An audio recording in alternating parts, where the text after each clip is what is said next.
I don't say this a lot, but what I had was a near-death experience. So my paramedic thought I was going to die. This is a person who is a paramedic day in, day out, and sees dead bodies and knows what it is to, to save lives, and also to unfortunately not be able to save lives. And in his mind, he thought I was not going to make it. That's something very heavy for me to hear.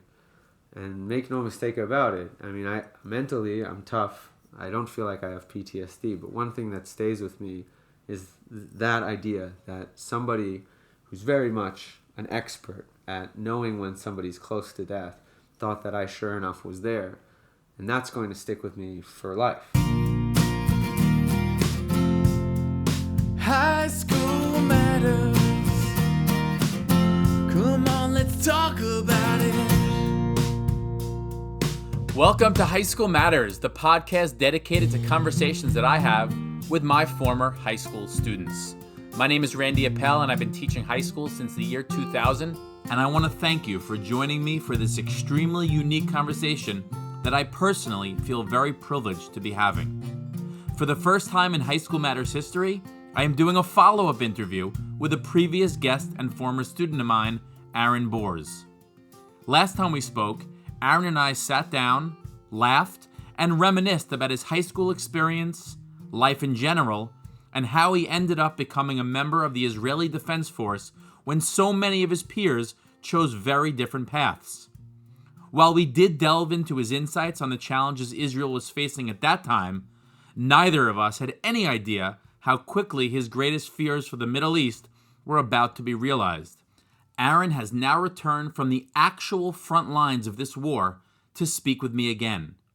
You will hear about how and where he learned of the attacks of October 7th, his reactions, and his actual experience on the battlefield in a very real and detailed way.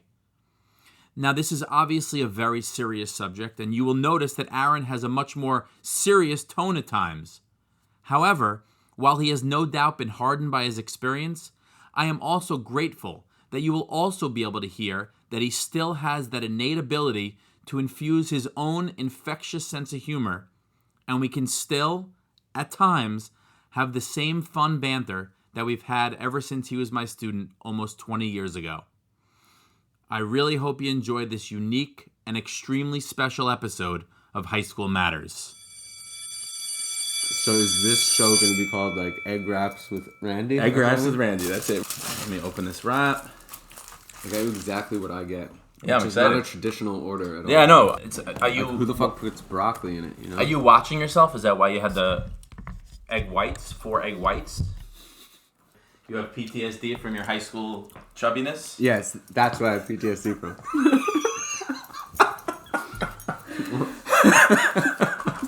Yeah. So I guess we could share that I am breaking my intermittent fasting for you, Aaron. Wow, the 200 people listening to this podcast must be shocked right now. That's what a moment. 200? Is that all you think you got? Actually, just ran into someone from high school, and they were like, my favorite episode by far was The Fresh Prince of Tel Aviv. Is that actually how they refer to you? That's how they refer to you. Jesus. The Fresh Prince of Tel Aviv. That's really sweet. It's interesting, actually, how it all played out, right? Like, what we met last April for the first time in many years. And I actually tried to stay away from a lot of the Israeli stuff. Do you remember that? Do you remember feeling, like, surprised? Yeah, I didn't know we were actually going to do an expose on student government. I didn't actually know you could talk for 2 hours about school politics, age 14 to 18. And it was brilliant. But yeah, absolutely. I thought you were going to go for, I don't know, maybe like, wow, what a unique thing you did to go and join the Israeli army, etc. We spent maybe 5 minutes. Well, we spent a little time, and at the time, I wish I spoke more about it, but it was more like, all right, that was a cool thing, and maybe high school kind of led to that in a way, and we could talk about that again. But it wasn't about that. And then we kind of, when you left my house, and I didn't listen to the episode for quite some time. And then October 7th happened, and I reached out to you, right? So in a way, October 7th transformed your life in the sense that you had you had to stop procrastinating and actually edit our episode together. Yes, that was... Yeah, it's true. A lot of Jewish lives were changed on October 7th. And for you, I mean, that must have been difficult. Because you had to find all that time to make the cuts. So part of me to coming here to talk to you, we're talking about we're going to be, I imagine, some very serious, heavy stuff. But yet we can joke like this. And you could lead the joke, which I'm glad, because then it allows me to have that kind of conversation with you. Oh, no, you have boundaries. I don't have boundaries. You have boundaries. Okay, so I have the boundaries. You could say whatever you want because I'm in 100% capacity. You're allowed to go to like 55, 60%. I'll take it. Dark humor. I'm in. Okay, I'm in. No, so you're good. So anyway, the point I was making was we spoke after October 7th, and in that conversation, I told you I think that I hadn't listened to the episode, and you actually wanted me to like release it. Do you remember mentioning that you wanted me to release it? No. You know? But it sounds accurate. I don't know. Maybe at that point I was also thinking I want to kind of hear this for myself. I mean, we talked a lot, but I had no idea how everything was going to come out at the end. And what'd you think of it? I thought it was great. Definitely like at least a 7. Bordering on a 9, I guess. But really, how did it feel hearing all that stuff after this whole thing that brought Israel into the forefront of everyone's lives? So listening to it while on base, which is where I first heard the podcast, is a unique experience hearing it then and then understanding that everything I was talking about was actually now being put to the test. Nothing I said on your podcast changed post-October 7th or while I was in uniform on base, but it became that much more real. And listening to myself talking about that, there was an eerie feeling that something was going to happen, this harbinger of something big on the horizon, and definitely looking back now, quite a scary, chilling moment. So that's an interesting segue into how I wanted to start this conversation today, with just playing the end. I don't know if you've listened to this recently, but I want to just play this one part and then kind of get your reaction, if that's okay. I think it's important to say that any time we were in the West Bank, there's high alert when something happens in New York City. So, there was a shooting in the Brooklyn subway. In the West Bank, times that by about 10 on just an average day where nothing has happened. And the reason being is because at any given moment, someone can decide to try and hurt either a soldier or a Jew. It's one thing to have rocks thrown at you, and it's one thing to, even the mortar shells. But once you see people coming out of a tunnel that have crawled through miles of tunnels because they just really want to kill somebody across that fence. It's like a horrifying thing to see. If there's a war, a lot of people do come back. The last one we were in was 2014. That's when I was on the border of Gaza, but 2014 is the last time they called everybody up. Hopefully it doesn't happen again soon. It did happen again soon, actually. Isn't that crazy? Yeah, so I hear that. I've listened to that a bunch, but sitting here with you, it hits differently. So I know we could talk lightheartedly about it, and we could talk seriously about it, but when you hear that, just talk about that. Well, I got the goosebumps, while listening. I mean, it's very eerie to have had that conversation, and especially to have talked about it in such a way that makes it almost now in hindsight seem like there was foreshadowing, which obviously, regardless of the existence of this podcast, I think October 7th happens. But it's just very, very bizarre to hear myself talking about, hoping that reservists won't need to be called up for another war, and that the previous war was now a decade ago. I mean, it's very, very surreal, this whole thing. But hearing that podcast while on base, it's like, this is who I am.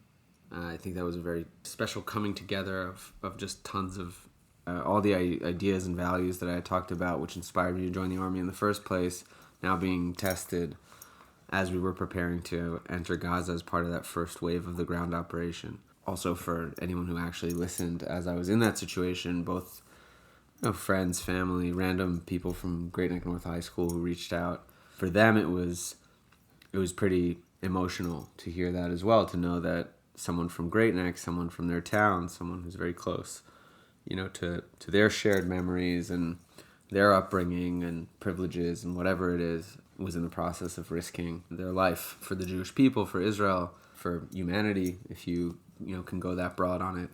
And I think that it inspired a lot of people. So kudos to you for getting it out there at the right time, which happens to be 5 months after. And I got a lot of people from like your best friends all the way down to people who've never met you commenting to me about how special it was to hear, because the world was tense obviously at that moment, and Sure. having that, I think, was like some kind of reprieve from the intensity, and to hear you laugh and to be your funny self, knowing that you're about to literally put yourself in a life or death situation, was special. So I guess for all those people that did talk about it, let's take it from life from October 7th on and how we ended up at this very moment here. And I say this knowing you've spoken about this at length to multiple people, and I know you have a lot of people that are asking you these questions, and I hope repeating it's not, it's a different audience, obviously. It's not, I'm not Michael Rappaport, I'm not Newsmax, I'm not CNN or whoever you're speaking to. It's true, this is a tier D media opportunity. But my publicist actually advised me to skip this interview, not because I have another interview, just to spend time with my family or go to the gym. There were a lot of things she said would be more impactful than this. And I believe it. Opportunity. So given that, I very much appreciate that you are making this time for this, for real. Yeah, and Michael Rappaport regrets that he couldn't join your show.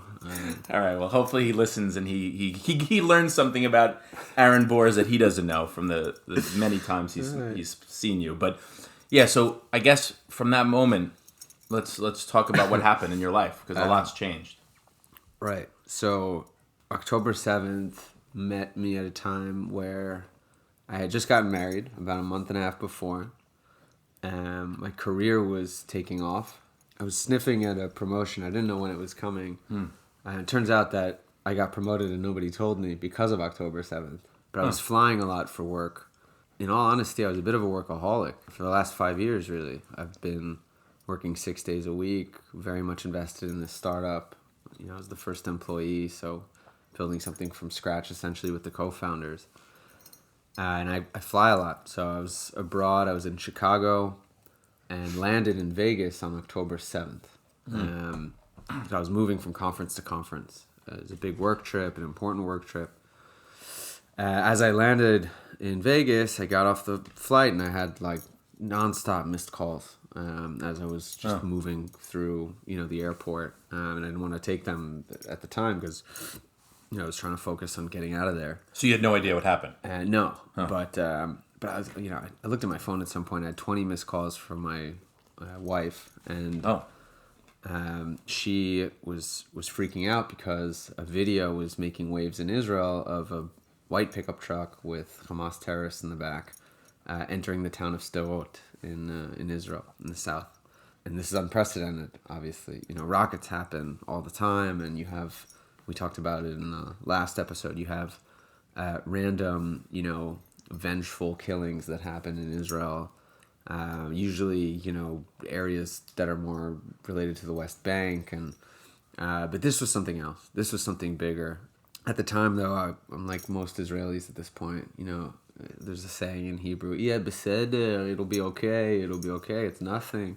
And that's how I tried to treat the situation, and she was more hysterical. So at this point you had just known that there was a group of Hamas terrorists in Israel. Right. But didn't know the magnitude. Right. Okay. Nobody did at that moment. Nobody did. Yeah. Okay. This was really the start. And as the day went on, of course, the situation became that much more tragic. Then we started to hear about Nova, this music festival. Oh, yeah. Who the hell knew? Most people had no idea what the hell Nova was until... Right. Who knew there was even a music festival? Yeah. And all of a sudden, you're seeing pictures of and video footage of people being gunned down at a music festival. And you don't want to believe it, that this is actually happening, but it was real. And I think most people I know went into shock. Just, jaws dropped in front of, the television screen, watching news channels, trying to cover what was unfolding. And it just got worse and worse. Where was your wife at this point? So my wife is in Tel Aviv. Oh, okay. But there were rockets being fired. Oh. Right. So Hamas, what they did was fire a ton of rockets in the south, then invaded, and then they kept firing rockets also towards central Israel.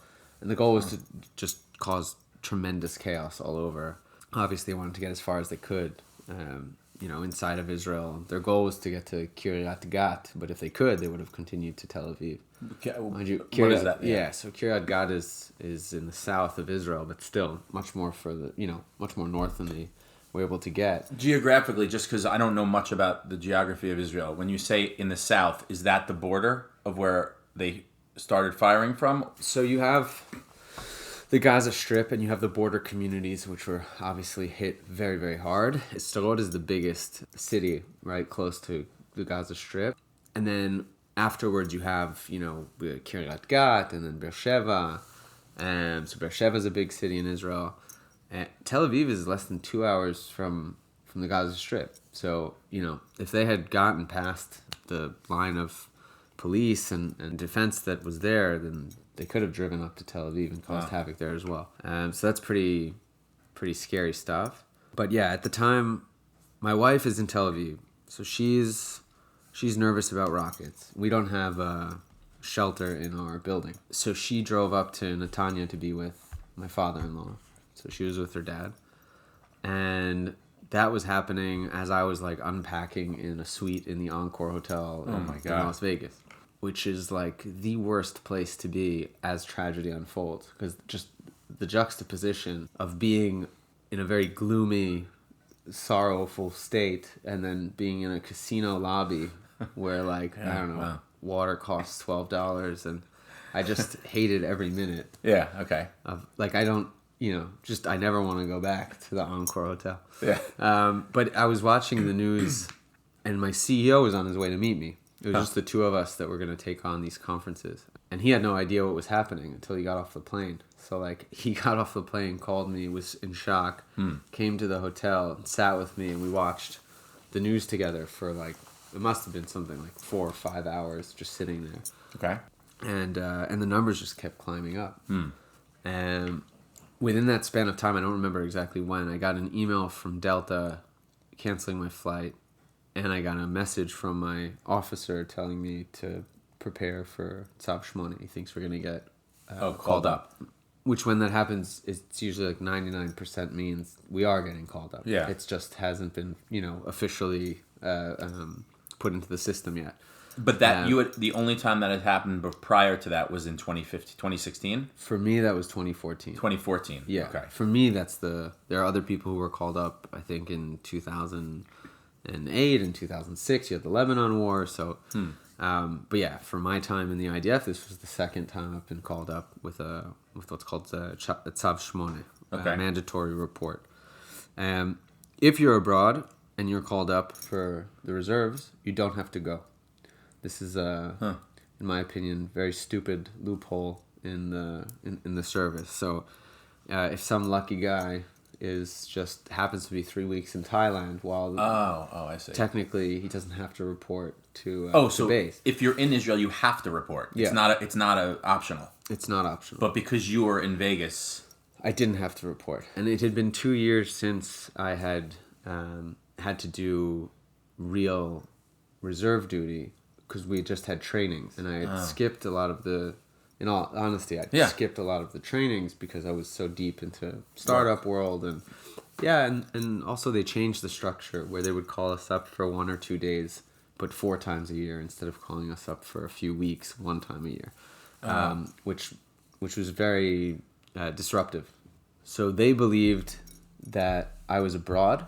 They weren't sure if I was even living abroad, so it's a bit disorganized, and so I didn't really hear much from them. I mean, my officer told me that, I had to report to base, or in general, I think he sent this message on blast to everybody. But no one was really, responding to me when I was asking them questions. And because they knew I was in Las Vegas, once they found that out, they just assumed that, I wasn't going to get there on time, or that I wasn't going to show up. Because no one knew, right? At the beginning, everyone thought, okay, they took hostages, we're going to go in immediately. And then it actually changed to be that we wanted to give a lot of time to have Gazans evacuate and to do enough damage to their infrastructure that the soldiers would have an easier time conquering certain areas of the Gaza Strip. So they called us up. I couldn't get in touch with a new officer who I had not even met yet of the division that I'm in. Yeah, I'm used to being a machine gunner in one of the other divisions. Like, I carry a lot of weight and I have a big gun. It's called the Negev, and I switched into a different squad. So, what was your role then? If you used to be a machine gunner, what was your role the same? No, so in the new squad, there's no need for a machine gunner. It's not the same type of, you're going into houses and like part of our job is to kind of close the force, and because it's a smaller squad, we're also with the paramedic. So I had a new gun assigned to me, which was a grenade launcher. Oh. That was fun. Was it fun? Yeah. Okay. I'll tell you that they didn't even have time to give me there's a certificate you get on each pakal, it's called. So to become a machine gunner, you have to do like a course in how the gun works and what the jams and how do you. So we just skipped that part. But was that common though at that point, right? Because was it such an emergency that all these training sessions that normally go and certifications were kind of overlooked at that point? Yeah, it wasn't haphazardly done, or it was like, what could be skipped was skipped. Yeah, it wasn't. But I'll tell you that with the time that we had on base, we absolutely went into depth on a lot of subjects that have to do with urban warfare, and it was pretty impressive to see. So they had experts come and teach us about, how to enter the houses in the right way. If the house is compromised, what do you do? How do you go down the stairs, up the stairs? How do you go through a hole in the wall? So all these different really interesting courses or instruction that had to do with urban warfare that had been, maybe I learned it when I was 19, 20 years old, but of course we're talking 14 years later, and that's a big issue. So all of us had to kind of relearn how to be. Okay, so from the point you were in Vegas to the point where this happened, how did you get back to Israel? Like, what happened that got you, suited up? So I was struggling to find a flight back to Israel, and eventually there were a bunch of these groups that were popping up out of nowhere of volunteers, American, Israeli, European, to find flights for reservists. And they actually found me a flight from Vegas to Miami to Israel, paid for it. Huh. I mean, it was amazing to see. Like, global Jewry just came together in a way that was unprecedented. I mean, the amount of money that was flowing into, support for Israel, whether it was buying supplies, getting reservists back, which was helpful in my case, sending physically people over to Israel to help, whether it was doctors, paramedics, people to help just with agriculture, with supply chain. I mean, Israel was a mess during this time period. But yeah, one of the things that was impressive was the way that they got soldiers who wanted to go back to fight, on planes all over the world. And so that was impressive. And I was able to get back on October 10th. So it took me a few days. During those days, it was hard. I mean, being in Las Vegas, trying to do my job because there was nothing else to really do. Right. And then starting to do essentially I was a zombie for those days that I was there. When I wasn't in meetings, just completely zoned out.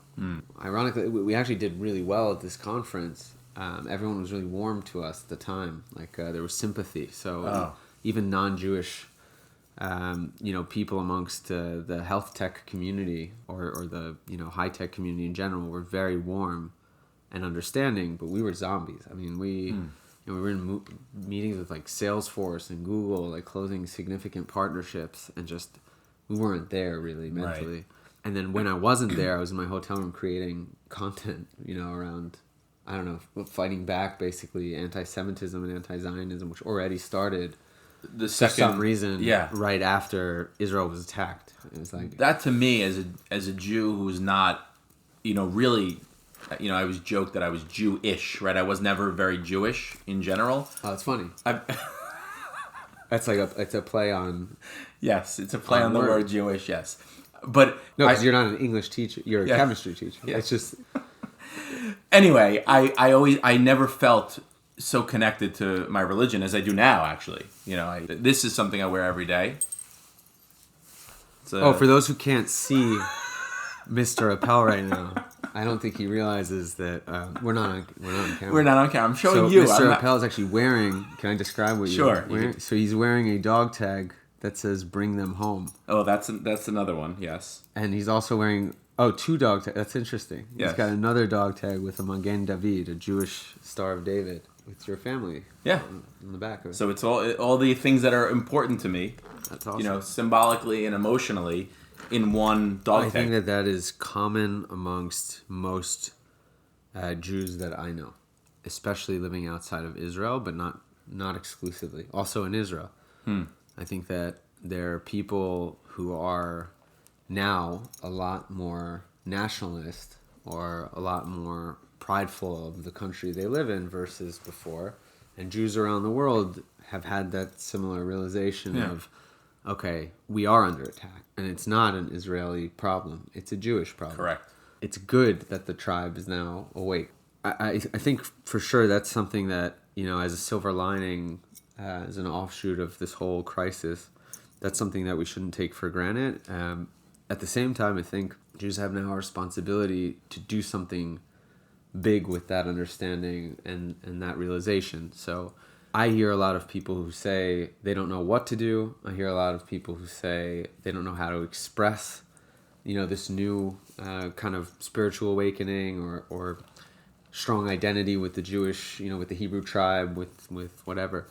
And then they stay quiet. So people don't post on social media because they're in an echo chamber. And people think they're in a bubble in Great Neck, so they don't bother putting an Israeli flag out. And I think that that's a huge issue because within the Jewish tribe itself, within the community, it's so small. We're 15 million people, right? And there's a problem where the younger generation especially needs to be basically fortified or uplifted or motivated, inspired by the older generations in order to continue to identify strongly with Judaism in Israel.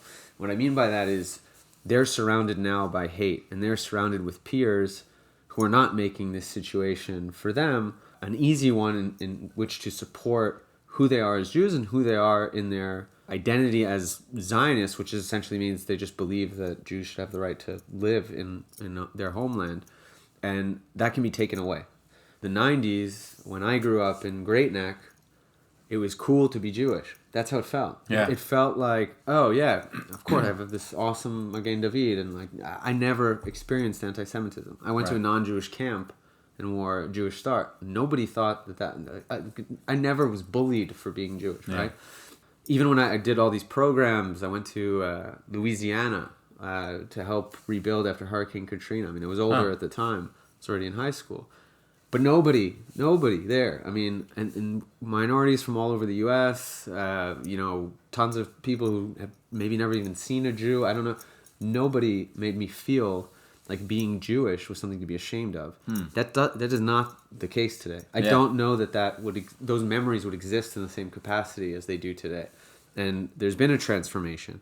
And we have to identify that that's happened and understand that it can be detrimental within the community where more and more people can become, I think, isolated from Judaism because of external pressure. And those are the people that need to, even if we think it's an echo chamber, they need to hear it really loud. And even if it is an echo chamber, turn up the fucking volume as high as humanly possible, because we all need to keep the Jews that are part of the tribe, that do identify with the communal values and understand what it means to be Jewish, understand what it means to be Zionist. We have to keep those people inspired. And I think that that's something that we can't lose sight of. And for some people, it's scary. If you swim in circles where there's a lot of Israel hate and where there's not a lot of Jewish support, you might feel alone. Those are the times where it's even more important to stand up for Israel. And I think that takes a lot of bravery. Yeah. It's no different than, it's a different type of combat. But either way, everyone has to suit up, or it's not a war that we can win. So, interestingly, because relating it to you, I mean, you obviously went to combat, and we're going to get into that. But you're also very vocal, and you're also doing a ton of interviews, right? You can come home and chill and relax, but you're not. You're doing the exact opposite. I mean, of course, as we joke, you're talking to me, but you're not just talking to me. You're talking to so many people, doing so many events. Is that the reason you're doing that? Is this your battle now? Yeah, it is. I think that once I was wounded and understood for quite some time I'm going to be in a state of rehabilitation, I needed to very quickly, for my own sanity, find a different way to fight what's going on. And the best way I knew how is to take a skill set that I got from being chief marketing officer at a startup and knowing how to write. And I get that, again, from high school, which matters.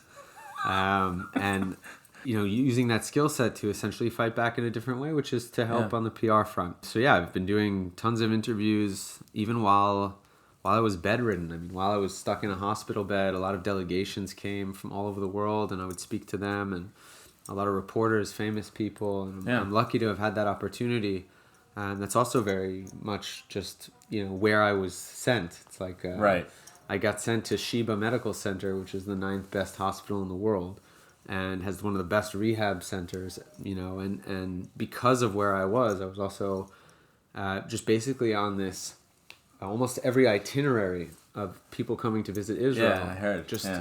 Somehow went through, where I was rehabbing for 5 months. And so that also very much helped to help, pick up steam. And it started from them asking me to do all these things. And then it actually became me telling them, I want to do more. I want to do more. Give me more delegations, send me more. And I took it on as a job. Okay. Very admirable, of course. And let's transition back to you go back to Israel. You get back because people got you back, and you have this now new commander, a new brigade, I guess. And there was a period of time where you got back to Israel before you went to Gaza the first time, and you were training. Yeah. So this was such a wild period of time. So we get to base, and everyone is just like the amount of donors and volunteers, and it's like the whole country is focused now on the combat soldiers that are gearing up to enter Gaza. And we were there for about 3 weeks in the south. It's a base called Tselim. And on that base you have it's a city called Mala. Okay. And it's essentially a duplicate of Gaza City. So it's meant to emulate urban warfare in Gaza City. There's even graffiti of Yasser Arafat on one of the buildings. And I don't know, all this, broken cars, and just, it really is detailed. It's like, so it's in Israel, and it's a place that's trying to emulate what you're going to see when you go into Gaza. I know you've been on the Gaza Strip, you've been at the West Bank. Had you ever been in Gaza before? No, only the border. So you've been on the border, and you didn't know, you heard stories, you saw people coming out of tunnels in Israel, but you've never actually stepped foot in Gaza at that point. Is that common for most Israeli soldiers? Most soldiers had not been in Gaza before. So even if you were on what's called Kav Gaza, so like if you were stationed near the Gaza Strip, it's a border position. There were no soldiers that ever occupied Gaza since 2005. 2014, there was an incursion into Gaza. That was because 3 boys were killed, their bodies taken back to Gaza, and that's what sparked the conflict in 2014. That's when soldiers did go, and we lost 67 combat soldiers in total during that conflict, which lasted a few months. And that's when I was in the reserves on the border, and that's when they sent active soldiers into the Gaza Strip. But you were not in there. Right. Okay. So they didn't send reservists in 2014. Oh, got it. Okay. A lot of people who wanted to be optimistic thought, okay, well, this time around, they're also not going to send reservists. But there was just no way you could accomplish what the IDF wanted to do in Gaza without having reservists and active soldiers together taking the Gaza Strip. So that was the plan here. So we had speculation that we were going to go into Gaza. Most of us believed that we would be going into Gaza. And that's what we started to train for. Every night there was a barbecue. It was ridiculous. Some Americans showed up to donate kilos and kilos of kebabs, and there were famous Israelis that came and performed concerts to hype everyone up. Wow! And there was barbers that volunteered to cut everyone's hair, and there's someone who came to actually give manicures and pedicures. I'm not sure why that was important. It was a spectacle. I mean, it was absolutely absurd. It was like one of the most renowned army bases in Israel just being flooded with nonsense. But it was fun. I imagine the goal was to make you all feel special because you were doing something that was very brave, but also something that so many weren't doing. Right. I think everyone rushed at that point to be a part of, fighting back. Okay. There was a helplessness that shook the Jewish world on October 7th. And in the weeks after, Americans, Canadians, Europeans were just rushing to give. They wanted to be a part of the fight in some way. I had a lot of people asking me, hey, I've never been in the IDF. Can I join? And I was like, now? Oh. I mean, yeah. That's the admirable. The Knicks lost a lot of injured players in these playoffs. And obviously that was hard for me to watch, but I didn't message them like, hey, so can I help you? I see the parallel, yes. Right. Got it. It makes total sense. Yeah, obviously I myself am injured, so they said no, but otherwise maybe. Okay. No, but so we went into the Gaza Strip on October 30th, so we were really part of the first wave. There were thousands of soldiers that were sent in at the same time. I think it was about 4 or 5 brigades of combat soldiers. And when I say brigade, I'm talking about 1,000, 300, 400 soldiers per brigade. So 6,000, 7,000 combat soldiers that went in as part of this big first wave. And we were one of them. Do you all coordinate together on what to do? Do you each have your own mission? How does that work? I mean... There's coordination between brigades. But on our level, where I'm at, we're not dialed in into what other brigades are doing. We're talking about 1,300 soldiers, 1,400 soldiers is already a lot to have in one, group. So there are brigades that went in to the center of Gaza, and then there are brigades that went into the north of Gaza. And the idea was to kind of sandwich that part of the Gaza Strip to start that way, so that it was more of the active soldiers that were going into the center of Gaza, and then the reservists coming into the north. And the active soldiers were meant to push up, and we were meant to push south. Oh. And so the idea was to meet in the middle and act like a vice on Hamas. They wanted to do that because they thought that most of the hostages would have been still in the north of the Gaza Strip. And also, taking out the north meant we take out their ability to fire rockets towards central Israel. So, for instance, we went into Bet Hanun, which is the northernmost part of the Gaza Strip. And in the north of the Gaza Strip is where you have one of the Hamas units that's responsible for shooting rockets towards Tel Aviv. And so that's who we were responsible for dismantling. That's you. When you went into Gaza, your goal in your brigade was to dismantle the group that was firing rockets into Israel. Yeah, not just. The idea was to oust Hamas in Bet Hanun. That's a very broad goal, but that's the idea, right? The civilian population had been evacuated at this point. We're talking about weeks that the IDF now had to push everybody south. So we didn't see a single civilian in our time in the Gaza Strip. But what we had intel on was that there were about 120 to 150 Hamas operatives in the north of the Gaza Strip. So our job was to oust those, and however we could. Not just us, we're talking about 1,000 plus soldiers in that area. And then find tunnels, destroy the tunnels. So that was the goal. Yeah, so we're not equipped to destroy the tunnels. But going house by house... You were finding them. Right, but going house by house allowed us to find a lot of tunnels. So even in the 15 days before I got injured, we found 6 tunnels. That was the most impactful thing I had contributed to the IDF in my, now 14-year career as an active and reserve soldier. It was finding tunnels, absolutely. Even if they have 500 plus tunnels, which is the estimate, something like, I think that's even 500 miles of tunnels.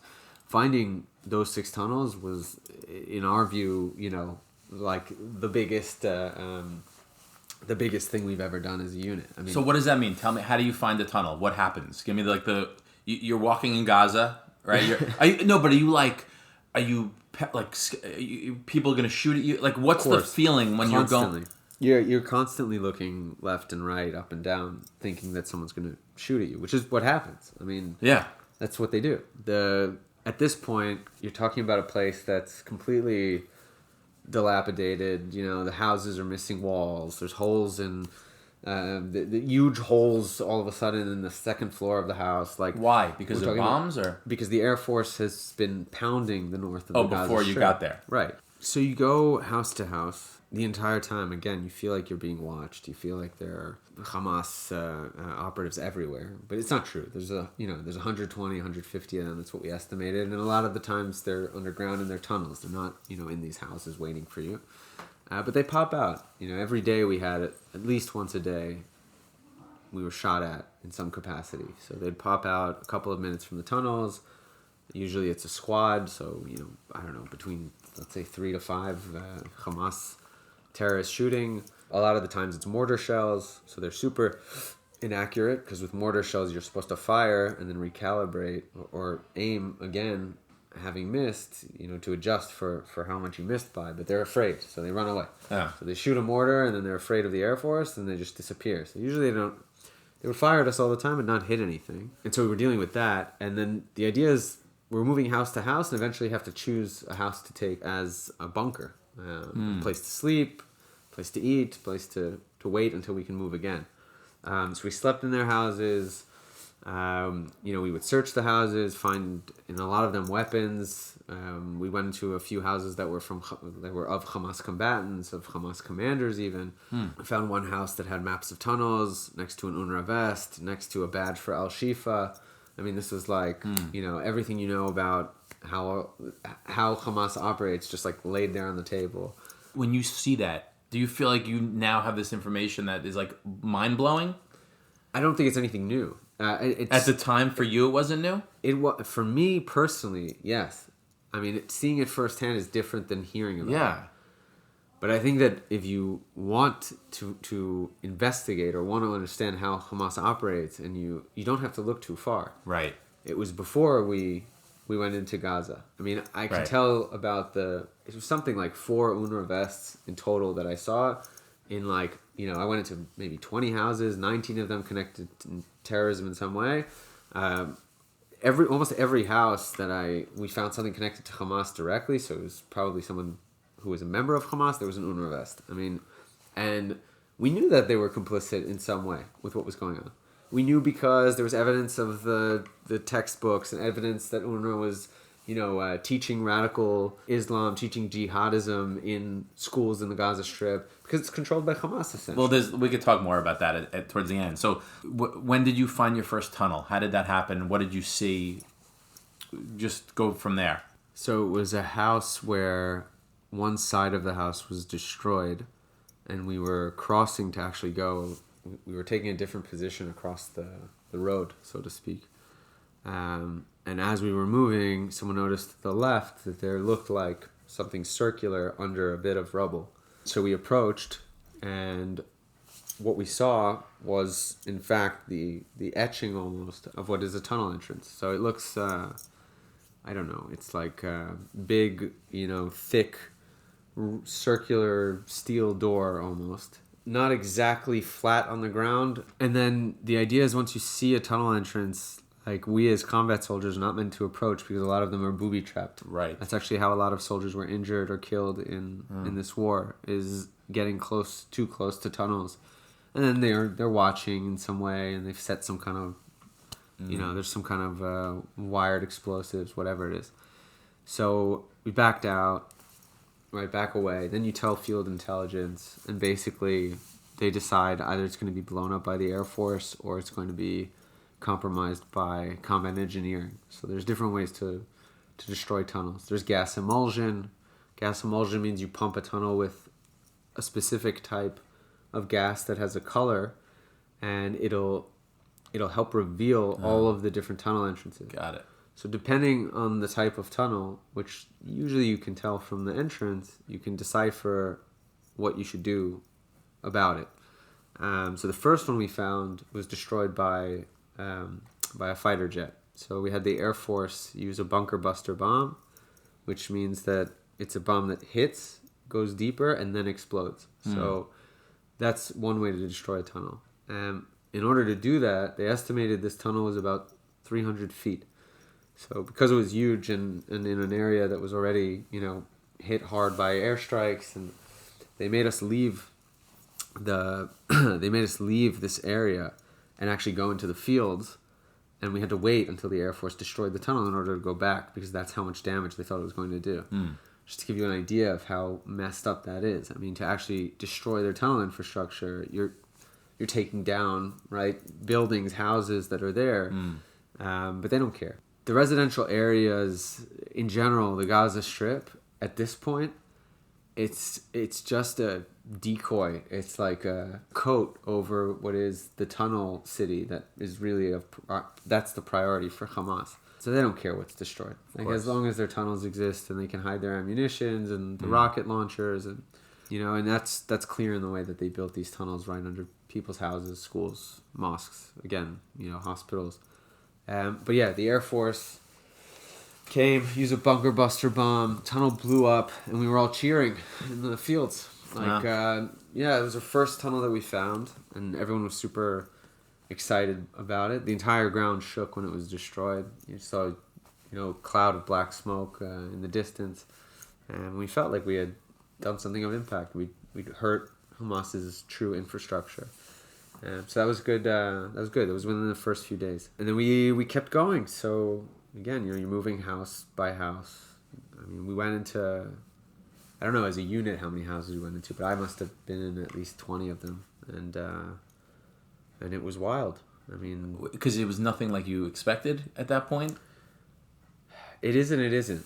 You can expect that it's like, okay, I know I'm going to go through rubble, and I know I'm going to see, maybe dead animals or dead people, or I know I'm going. You can project it, but seeing it firsthand and actually having to walk through that area and the smells and the senses, and it's not like anything you can truly prepare for unless you're there. Yeah, you can replicate it or you build a replica city of it. Right. You can try as best you can to give soldiers a sense of what they're going to face, but at the end of the day, doing it, being in the real shit is completely unique and surreal in a really horrible way. So did anything happen that first trip, other than those things you just mentioned, worth sharing before? Because I want to obviously get to your second trip. Just the fact that, we found a house that was a decoy for a tunnel. So a house that on the outside looked affluent, and when we went in, everything was just concrete, cement. There was no furniture, and the house entirely was built just to Oh, so nobody lived in the house. No. It was literally built so that decoy, the tunnel wouldn't be seen. Yeah. And I think that in a place where the poverty line, it's like 50% lives below the poverty line, I think that's pretty telling about what they care about. Oh. So you have a huge homeless population, and yet you're building houses just to hide tunnels, rocket launchers, things like that. That was pretty crazy. We found RPG heads in one of the children's bedrooms closets. So, What does that mean? So you have a rocket launcher. Oh. And then you have the actual explosive part of that, which is this. It's called an RPG head. It's you screw it onto the launcher. Oh, it's what blows fire. up. Yeah, and you fire. So then you come back the first time. Like, what happens when you come back to Israel after the first mission? Like, what went on? So, similar to how it was on base before going in, you have a tremendous amount of support. The volunteers that were waiting for us, in this case we were in Ashkelon, and it's almost like a resort village. So it's been flipped basically into a place that's just for soldiers, and they take good care of you. You get there, you clean your gun. There's a masseuse. There's a doctor that's like checking out soldiers who have, I don't know, whose legs got beaten up. Like most soldiers in the army, right, have knee problems, back problems, things like that. So they're waiting for us with open arms, refreshing, giving us new uniforms. We didn't shower for 12 days. Even in the homes where you stayed in? Nope. Why? There's no water. They shut off the water and electricity of the north of the Gaza Strip. Again, they evacuated the civilian population. So. Oh, right. But for us, it was difficult. Like. Oh wow. No, what went on? The houses were disgusting. We had to sleep. Because we're not going in and out. Because this is not an incursion. It's a full scale. Right. Ground operation. We're sleeping in their homes, and we're not.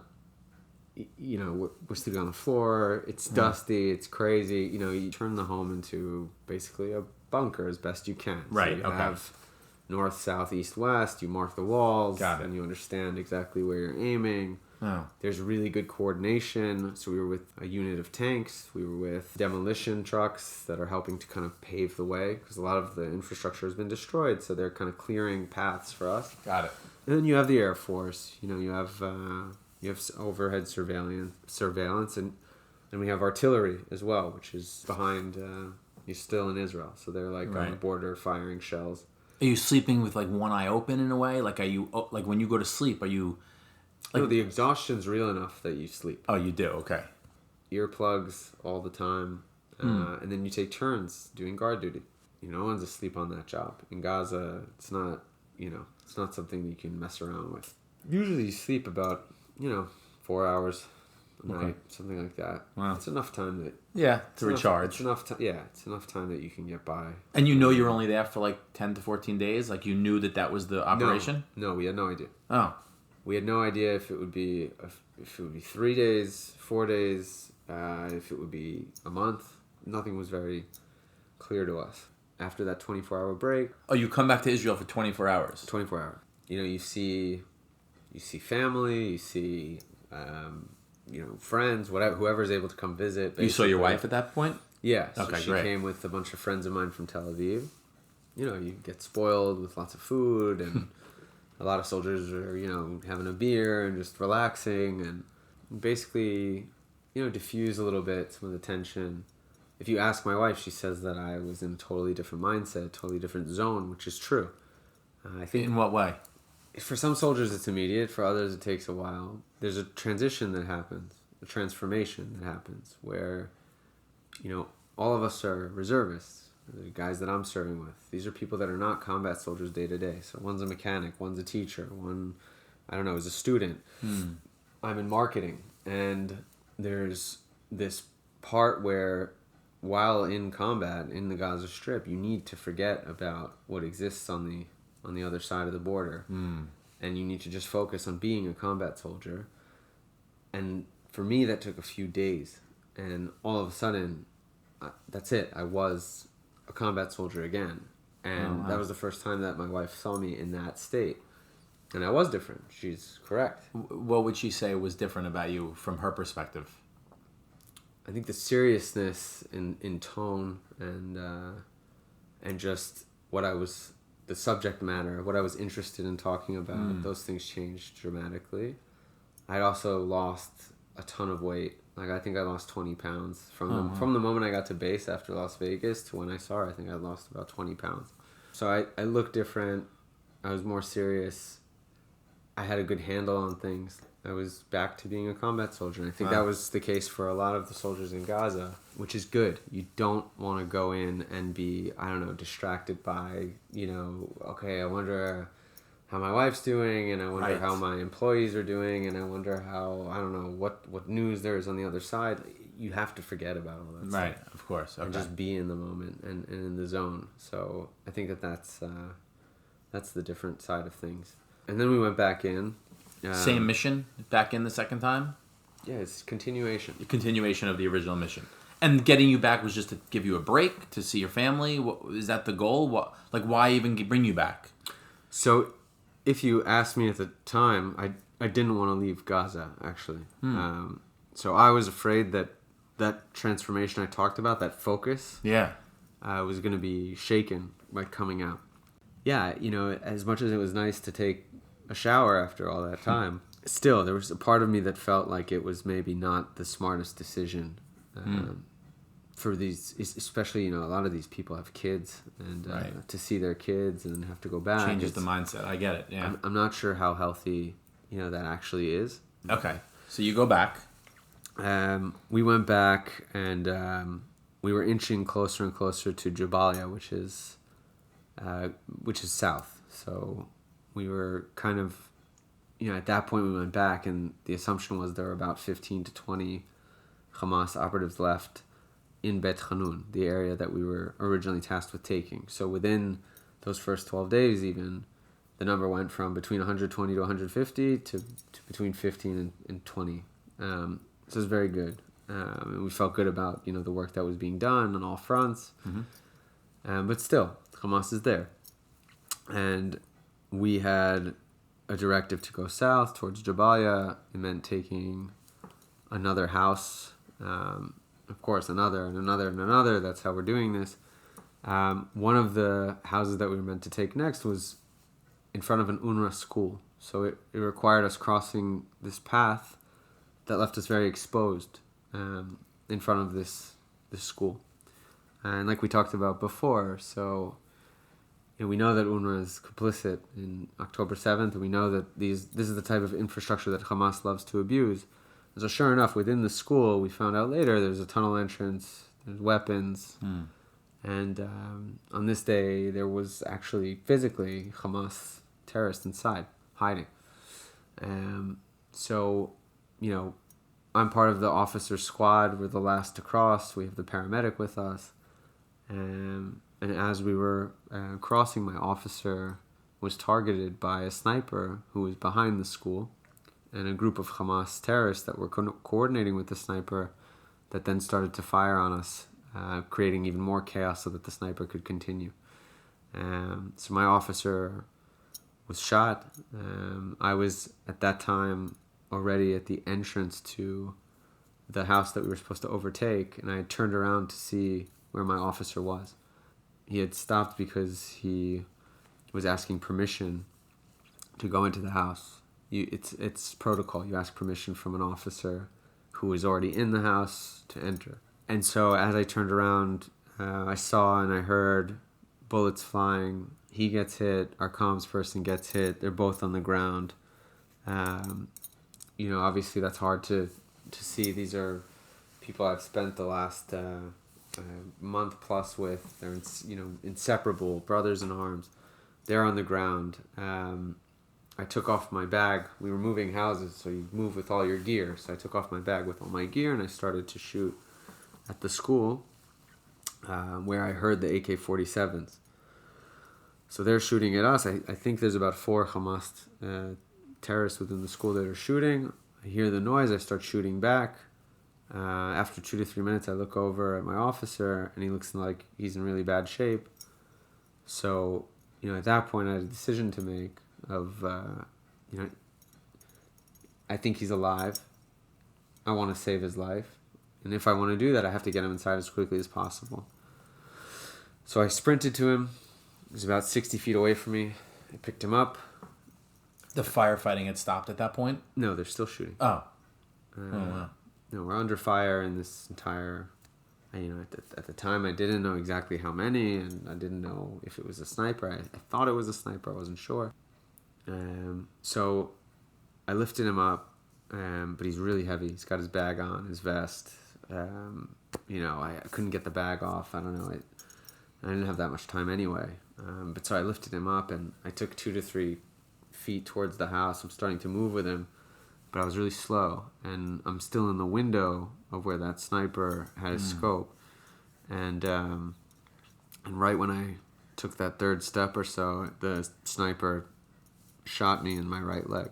So I thought my leg flew off. I didn't want to look because I didn't want to see my leg lying in some other part of the ground. I was afraid I would go into shock. That's what it felt like for you at that moment? I thought my leg flew off, yeah. I mean, it felt like a cannonball. It turns out the bullet hit bone and just shattered the bone. Oh my and God. then exited the right leg.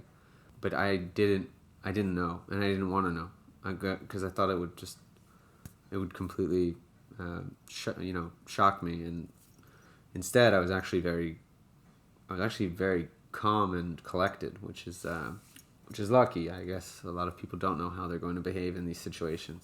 So one of the other, not my officer, but the comms person, another soldier who was shot in the knee, he was lying on the ground basically yelling. And, there's different, I guess, reactions to being shot. I don't judge anybody, but I'm lucky that I very quickly understood if I don't start crawling back to the house, I'm going to die. So I need to go. And I started to crawl. I got shot in my left leg as I'm crawling by an AK-47. Same shooter? No. Oh. So the right leg was a sniper, and the left leg was one of the Hamas operatives in the school that was firing tons of AK-47 bullets. So I got shot in the left leg, but there's a lot of adrenaline. I didn't even know I got shot in the left leg. Oh. To me, I was just in tons of searing, weird pain that Wow. it wasn't clear where. And then there were bullets that were hitting rocks all around. So shards went into my right side and also my lower back near the spine. So dangerous stuff, and I'm bleeding out of 4 places pretty profusely, especially my right leg. And when I got to the house, my paramedic also thought thought that I was going to die because I was bleeding profusely. So he was really scared. Like, I was listed as critically injured. How'd you get back? You crawled back? I mean, Yeah, I just crawled. You were able to crawl while with the wounds through. Yeah, I have a good upper body strength, I guess. For real, right? Yeah. I mean, Is that part of training? Like crawling and... Yes. In the Army, I didn't know any Hebrew, and I got punished a lot because I would make a lot of mistakes. So they'd make me crawl all the time. Are you serious? I'm not joking, yeah. They'd make me crawl, like, for long distances through thorns. Like, really, yeah, because I made a ton of mistakes, and, like, even though there's obviously a language barrier, and that's why I was such a shitty soldier, they still punished me all the same. So, like, yeah, I had good muscle memory. So yeah, no, I have some commanders to thank from boot camp for, like. But that's not a joke. That's serious. No, it probably saved your life. Yeah, there's another anecdote to the story of the 2 days after I was hospitalized. They sent me a picture of the gun I had. So remember I told you I had this grenade launcher. It was a new. Yeah. So it's a long weapon, and there was a hole in the gun, and what they believe in the armory is that this bullet that went through my left leg, the gun actually stopped it first. Oh my god. So the left leg, like, this is relatively nothing, right? It went through muscle, and the idea is that gun that I didn't want in the first place, that I wasn't even supposed to have, that I didn't even train with, took the bullet for me, and then what ended up happening is just a smooth entrance, easy, nothing into the left leg. Because usually an AK-47 bullet will spiral and do a lot of damage, and this one just went straight through, and so it seems like it.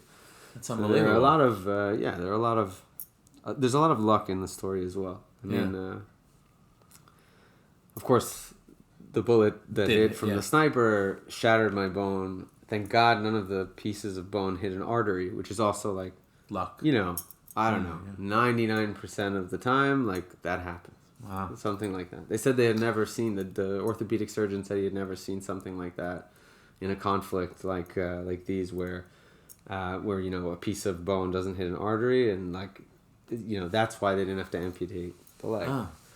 God. Yeah, it's crazy. So, but the bone's still shattered to the point where I didn't have the tibia in my leg. So they did a bone graft. Wait, so sorry, you crawl because of your experience. You crawl into the home that you were trying to get into initially? Yeah. And then there we had a few soldiers already inside, and one of them was the paramedic. So he went to work on my leg, put a tourniquet on, and was actually able to stabilize the leg enough that when I got to the hospital a few hours later, the doctors were able to save the leg. They were able to operate, you know, smoothly. So and you got airlifted, right? Remember you said? Yeah, so 669 is our elite search and rescue unit. They were there. So they took us out in Hummers, and then a helicopter flew me to Sheba. Were you conscious at this point? I was on fentanyl, ketamine, and morphine. So I was, like, having a spiritual, crazy trip, and then I would wake up at different parts. So I woke up once in the Hummer, once in the helicopter. I woke up in the Hummer next to the guy that was shot with my officer, the comms person, and we started singing, apparently. Like, we started singing, I don't know, this, like, Israeli song that we had heard on the radio days before. Oh, wow. And then I woke up in the Hummer, and I was speaking in English to them and making them laugh. And I was, like, telling them not to cut off my leg. Wow. In English. But, but saying stupid things about my leg. Like, I don't know, I was, I like my leg. I really like this leg. It's a good leg. Don't take it. Don't take my leg. Wow. But yeah, really wild journey. And I'm lucky because this could have been a lot worse. It could be without my leg. It could be without my life. And I have a lot to be thankful. Do you feel that? Like, did you feel like you were very lucky throughout this process? I do. You could argue that getting shot at all is very much not lucky, right? But for the circumstances that we were in, and for the type of firefight that we had, and this type of injury, I think I'm extremely lucky. And I think it's a matter of perspective. So I ended up in a rehabilitation center where there were a lot of soldiers who weren't as lucky. So I saw people who lost one leg, two legs, leg and an arm. Saw people who something happened related to the face, which is something, that's pretty hard to live with. Another that was shot in the throat, and he has something special around his neck now that he has to live with basically the rest of his life.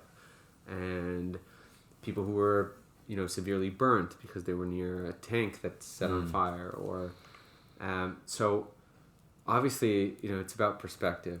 There are people also who are in wheelchairs that they don't know if they're ever gonna, that they're not paralyzed, but they don't know how much mobility they're gonna gain back. So being amongst that for 5 months really gives you different perspective. And I was critically injured. My situation could have been much, much worse. And in the end, I went from being critically injured to a point now where I'm going to make probably 100% recovery. It'll just take 2 years or so. And as much as that sucks, if I reverse engineer like being 100%, I mean, I have a lot to be thankful for. So yeah. How have you been able, like, you are in some ways a celebrity, right? Like you said you're on a list of people who people go when they visited Israel. You were on the list. You got celebrities posting you. How does that play into this? How do you feel about that? Mixed. So I think that it's great because it gives a platform to, I think, a story or a narrative or a person, whatever. I'm talking about myself. Yeah. That is level. So level-headed. I'm not a radical in any sense. I'm not to the left. I'm not to the right. I don't identify. I don't have crazy politics. I don't have an agenda. I don't. Yeah. So I think I have something pretty positive and helpful, impactful to bring to the table when it comes to, what is a PR crisis for Jews and for Israel. So I appreciate that platform. It's also been, it's a little bit overblown and it's a bit of a distraction. I think that it's, on the one hand, really great that a lot of these celebrities are coming to visit.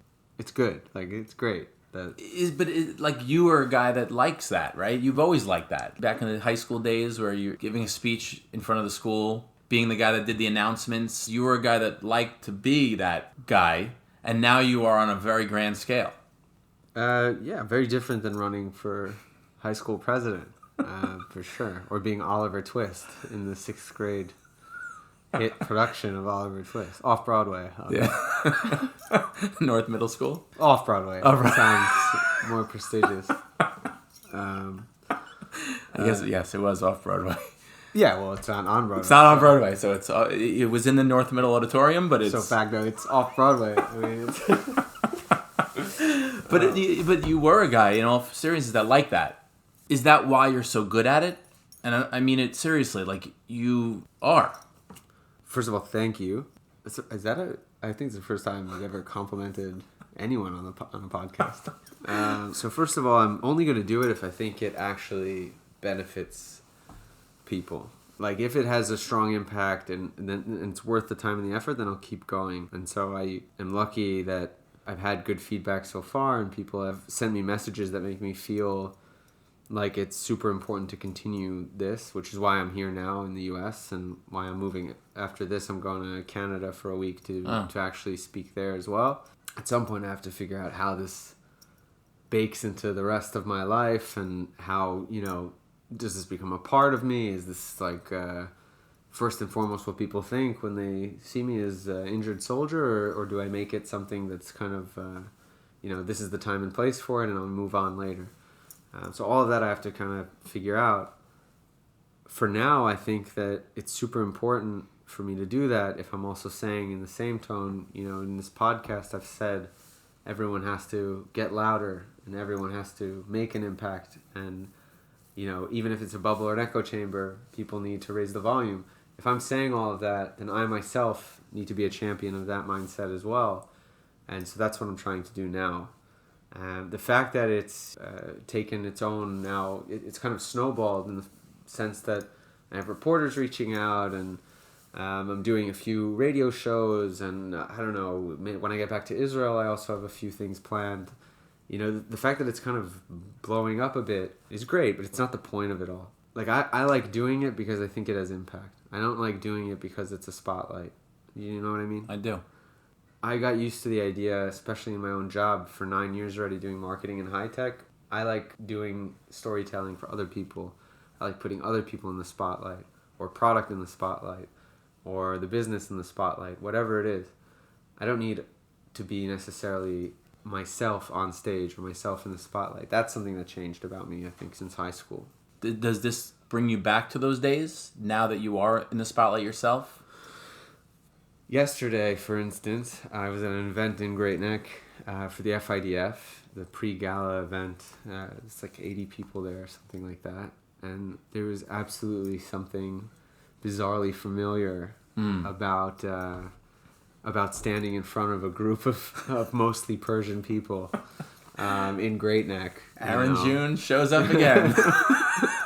There was absolutely something, that echoed kind of what I did in high school, or at least who I was speaking to in high school. And definitely something felt oddly full circle about it, which is beautiful in one sense. And of course, I wish it was in a different way where I didn't have to get injured in order to kind of find myself back on a podium. But nonetheless, I respect that that's where I am and what it can contribute. And I'm going to keep going. That's great. So when you think back to all of life's events that got you to become a soldier, to become a member of the IDF, I listened to your podcast a bunch of times, but I listened to it yesterday one more time before I met you today. And one of the things that stuck out to me is I think there's something about the fact that you won that election in the beginning of school as a freshman, and that felt good and you wanted to keep it going, even though you didn't even know you wanted to do that initially. And I think about that, and I think about the fact that you grew up not just in a predominantly Jewish town, but in a town and a school with a very significant tie to Israel, and the Persian community who you've surrounded yourself with, tied to the Middle East, right? The Iranians that came over from Iran to become a member of the community you grew up in. All those things are relevant. And I wonder, firstly, I wonder, like, had you lost that election and put your focus into school, and because you talked about how you always were able to focus on things relevant that you wanted to, if being the president was never an issue, if school became a priority and then therefore you got into a college you wanted to go to, do you think you would have ever ended up in the IDF, given all the circumstances that brought you to being in the IDF? I think it's similar to any kind of big transition or big change that happens in a person's life. There's things that need to align. I don't know what would have happened if, let's say, there were 5 stars that aligned that allowed me to join the IDF and made it a smooth transition, the right decision in so many ways. And of course, what is right? Like, we don't know what other alternate paths existed. I don't know what would have happened if one of those stars, which was, let's say, me being happy in a college in that first year, if that would have completely derailed that decision, or it would have just delayed it, or it's really hard for me to speculate. I think that inevitably I didn't want to do 4 more years of academia. And I think that a big part of being in high school was recognizing that maybe academia for me existed outside of the classroom, or at least, I shouldn't say academia, but knowledge, or the attaining knowledge experience existed outside of the classroom. And I think I was already doing that on an extracurricular level in high school, and furthered that after high school, instead of going to college, getting that somewhere else. And in this case, it took the form of the IDF. I don't know that would have changed if I had a higher GPA and if I was focused a lot more on performing well on exams and the SATs, and I don't think so. But of course, it's hard to know. And how does like I said initially, the Persian community and the Israeli community that makes up a very significant portion of your upbringing, how did that play a role in your connection to Israel even? I think that Great Neck is one of the last, almost, it's like the Alamo for Jews. I mean, it's like one of the last strongholds where you can really express love and support for Israel in a way that doesn't, that has no limits and doesn't exactly doesn't get you condemned in any way. Yeah. And certainly Great Neck as a community, Persians, Israelis, Jews in general, the overall population of this town allowed that to flourish. The love for Israel. Also, my parents taking me to Israel so often as a kid, planting trees in the Golan Heights and hiking in the Negev and climbing Mount Masada, and all of these experiences translate to what is a very strong relationship with Israel. And I think all of that combined was a good recipe to find some path that eventually led to Israel.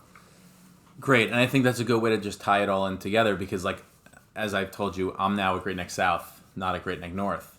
So when October 8th happened, the day after, I was at a place where Great Neck South is just a different community, different culture. But my friends who are still teaching at Great Neck North said kids came in, more yarmulkes were worn, Israeli flags draped over their bodies. And I wish I was part of that at the time. But it just goes to the point that there is something unique about North that I think I'm happy you grew up in for whatever the reasons it got you where you were, whether it did or didn't. But I think there's something that does unify you and Israel, and I don't know if that makes sense. Yeah, it does. Obviously this is a very unique town, and I hope it stays that way. And what's next for Aaron June? Eventually, I'll find some sort of routine now that I'm out of the hospital. So I spent 5 months in rehab. 3 weeks ago, I was released. I'm still figuring out what my new schedule is in terms of physical therapy and occupational therapy and hydrotherapy and everything I need to do to continue, my rehabilitation. So right now, I'm still on crutches. I'm still taking painkillers. I'm still, I'm very much in the nascent stage of this rehabilitation. We're talking about something that'll take 2 years to fully heal. The bone takes 2 years to fully strengthen. So for me, that's my focus. That's what I care about right now. And then weaving into that needs to be some return to a routine that features my job. My company's been great to me. I've been there for 5 years. They treated me like royalty throughout this. Every week, one of the members of the management team came to visit me in the hospital for multiple hours, and I feel indebted to them in that sense. And so I want to give back to the company in a way that doesn't affect that rehab. So going back to work in some capacity. But there's this whole new dynamic. Yeah.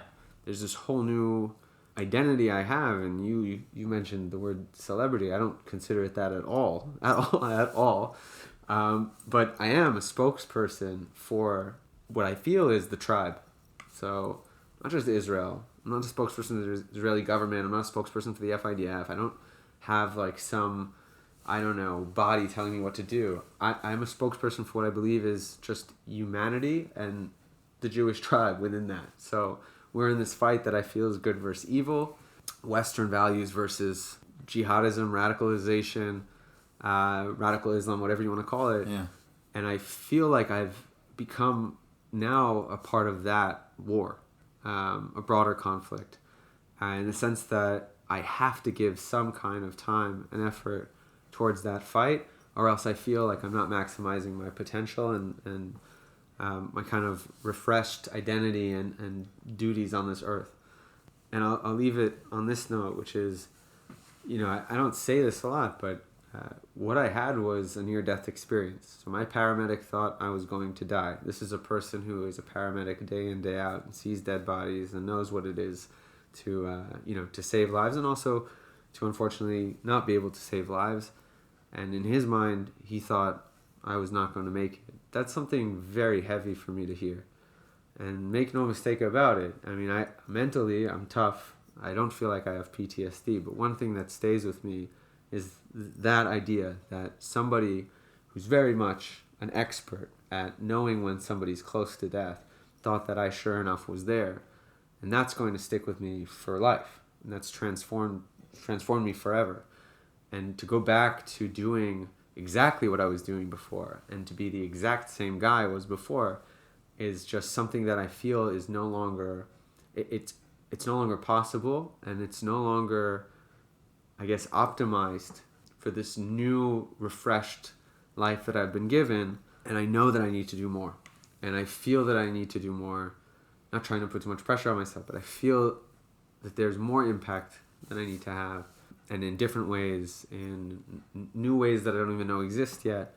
And so I'm still exploring all of that and figuring that out. And I have to blend that in to some semblance of routine in order to just stabilize myself. And so all of that is complex. All of that is a bit, different moving parts.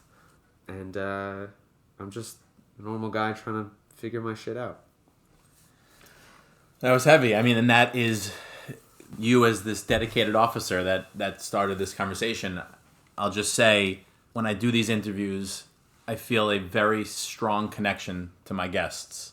And I feel even stronger after editing an episode and listening to someone, 30, 40 times and then finding the right way to put the episode out. And I felt very connected to you when I released the episode, when I got a message from multiple people who heard about your injury before I did. And there was a period of hours where I genuinely thought the worst because I didn't know.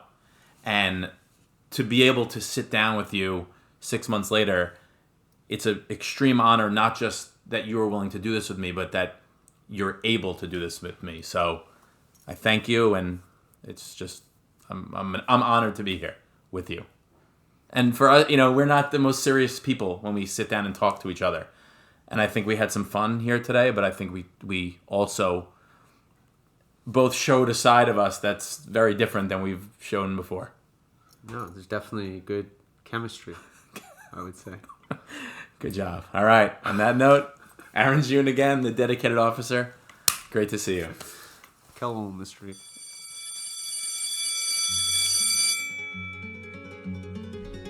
Thanks for listening, and I really hope you enjoyed this truly special conversation. I want to thank my guest, my former student, and one of the bravest people I know, Aaron Bours. A special thanks for making time for this Tier D media outlet. If you enjoyed this episode, please rate and review this on Apple Podcasts or wherever you listen, and tell all of your friends to rate and review it too. Every positive review helps new listeners find the show, so spread the word and subscribe. If you have any suggestions or comments, send me a DM at hsmatterspod, or you can send me an email the old-fashioned way at hsmatterspod@gmail.com. Also, follow us on social media at the handle hsmatterspod for weekly updates on the podcast, for pictures of me and guests, for pictures of guests from high school, and any other information about the show. High School Matters was created, produced, and edited by yours truly, your host, Randy Appel. Executive producer is John Fuss. Sound consultant is Peter Lennox. Our music is written and performed by me and is produced by Lee Tepper. High School Matters is, and always has been, a Belston production. 88-766 signing off. I hope everyone learned something and enjoyed.